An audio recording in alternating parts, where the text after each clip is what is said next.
እጅግም ያስገርማል፣ እጅግም ያስደንቃል። ለ29 ዓመታት ሁሉ ሴት ነች የተባለችው ግለሰብ አሁን ወንድ ሆና ተገኘች ቢባል ማን ያምናል? ነገሩ እንዲህ ነው። ለ3 አስርት ዓመታት ገደማ የተቀበረ ሚስጥር አሁን ፈንድቷል።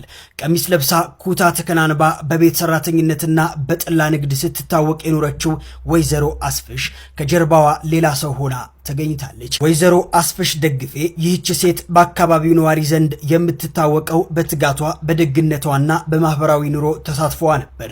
እንደ ማንኛውም ኢትዮጵያዊ እናት ኩታዋን ተከናንባ ቀሚሷን አሳምራ በቤት ሰራተኝነት ደክማና የራሷን የጠላ ቤት ከፍታ ስትነግድ ኖራለች።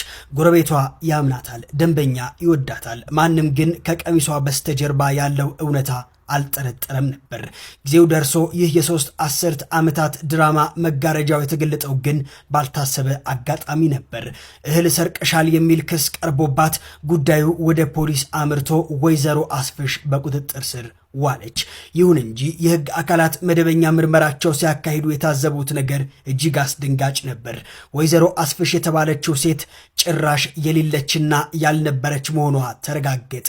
ይልቁንም ላለፉት 29 ዓመታት ራሱን ደብቆ የኖረው አቶ አስፋው የተባለ ግለሰብ ሆኖ ተገኘ። እናንተስ በዚህ ጉዳይ ምን ትላላችሁ?